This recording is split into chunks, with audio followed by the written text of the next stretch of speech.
Gilda Riwalin, vous êtes l'organisateur du festival Astropolis l'hiver, 5e édition déjà, et encore une fois, la programmation se veut exigeante pour ne pas décevoir les électro-addicts, mais aussi ouverte pour séduire un public non averti. La preuve tout de suite en images.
Gilda, alors quel est votre coup de cœur de la programmation musicale cette année? Il y en a beaucoup, hein. Je le fais vraiment toujours avec grande passion. Donc ce soir ESB, déjà le nouveau projet de Yann Tiersen, le projet électro.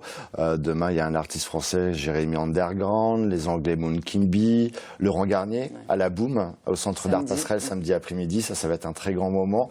Il va falloir faire le tri entre les parents, les enfants. Je pense qu'il y aura peut-être plus de parents que d'enfants à la Boom finalement. On va essayer d'être un peu exigeant justement, quoi.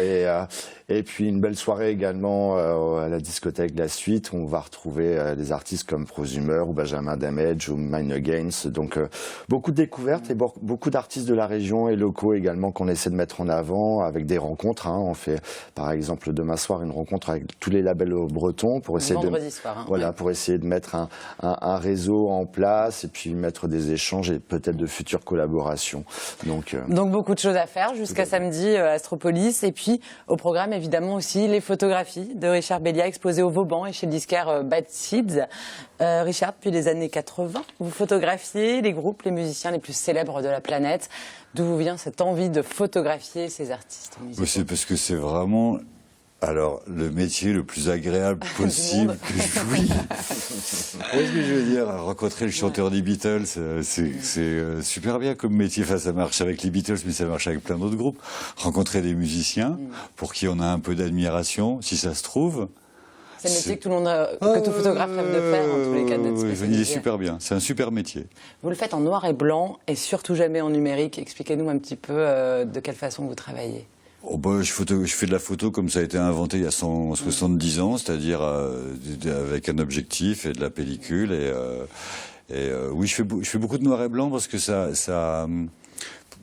c'est plus souple d'utilisation que la couleur, quelle que soit l'heure du jour et de la nuit, quelle que soit la lumière en noir et blanc, il y a beaucoup moins de contraintes, c'est très souple, donc c'est joli, ça a un côté très classique, très joli, noir et blanc. Et en argentique parce que le numérique est une perte de temps. C'est moche parce que c'est extrêmement cher. La plupart de mes parce qu'il y a parce que les photographes numériques sont ennuyeux. Voilà. Du coup, ça fait déjà pas mal de bonnes raisons. Je pourrais ouvrir un magasin d'arguments contre la photographie. Parmi tous ces célébrités que vous avez photographiées, est-ce qu'il y a eu des chanteurs plus difficiles que d'autres à photographier, à saisir? Alors, les gens qui se trouvent beaux, les musiciens qui se trouvent beaux font en général de la musique exécrable. Vous avez donc vraiment, en général, quelqu'un qui a... Un petit exemple tous les mecs de la Star Academy, toutes les émissions de télé, là, M. Pokora, là, quelqu'un qui se trouve beau. Vous avez déjà écouté une chanson d'M. Pokora jusqu'au bout, vous? Soyez honnête. T'as vu? Du coup, pour répondre à votre question... photographier, en fait, c'est ça, c'est pas des gens qui se trouvent beaux, donc vous voulez dire ça, c'est pas des gens qui font du cinéma. Vraiment, qu'un musicien soit pas dans la séduction, c'est plutôt très bon signe, quoi. Une sincérité que vous allez chercher. Enfin, je cherche pas à plaire. Vous avez vu comme je suis beau? C'est déjà un début, quoi. Qui vous avez le plus de plaisir à photographier? Je n'ai pas de réponse. Je sais pas. C'est différent. Je sais pas. À chaque fois. C'est plein de. Vous savez, une photo, c'est 1/60e de seconde, donc c'est vraiment des tout petits instants de bonheur comme ça. Donc vraiment, je pourrais vous en raconter. Je sais pas. Les festivals sont votre terrain de jeu pour trouver. Pourtant, vous n'avez jamais photographié photographié les scènes et les spectateurs des festivals du Finistère. Est-ce qu'Astropolis peut vous inspirer quelques clichés cette année? Oui. Déjà, il y a quelques groupes qui sont. Il y a 2-3 trucs que j'attends avec impatience. Il y a un groupe qui s'appelle Balladur. Et je ne sais pas si vous êtes au courant, mais Balladur, c'est vraiment bien. Comme groupe. C'est une phrase qu'on dit tellement peu à la télé. Merci de nous la dire. J'ai exclu pour vous, Balladur, c'est vraiment bien. Et c'est un groupe qui vient de Lyon, qui vient de sortir il y a de Lyon comme vous. Non, mais je dis ça parce que je les ai vus plusieurs fois en concert et ils jouent à Astropolis. Ils font vraiment, je crois, l'ouverture d'Astropolis sur une belle soirée, là. Vraiment. Vous serez là avec votre appareil. Balladur, vraiment là. Pour moi, l'avenir, c'est Balladur. Gilda, pourquoi vous avez voulu inviter Richard Bellia cette année? Déjà, je l'ai connu via les photos, sur les Inrocks, Libération, enfin beaucoup de médias, et puis également il a photographié beaucoup d'artistes que je respecte énormément, que ça aille David Bowie, James Murphy, My Bloody Valentine ou Happy Mondays même déjà, puis voilà, en lisant sa biographie, je me suis aperçu que c'était un métier de passion. C'est vrai, dans le spectacle vivant, on n'est pas là par hasard souvent, on rencontre que des gens passionnés et l'envie de finalement de faire connaître à notre public et le métier et la passion via la photographie. Et je pense que c'est important parce que c'est un métier dont on met rarement en avant dans le spectacle vivant, et donc voilà, je me sentais bien à l'aise dans mes chaussures pour joli choix en tous les cas, Gilda. Et puis parmi les artistes invités, il y a un trio qui ne passe pas inaperçu en ce moment dans le Finistère, c'est ESB qui se produit ce jeudi soir à la Carène.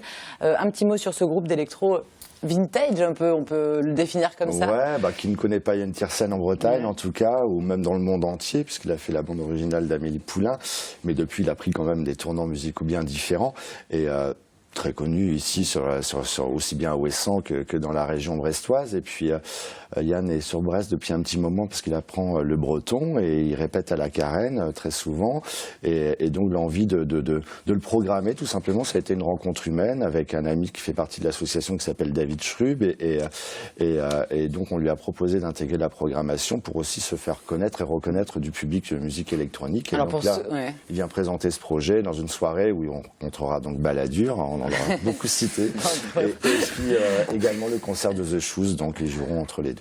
Et puis ce mercredi soir, il répétait justement à la Carène et Nicolas Gouriou les a rencontrés. Regardez.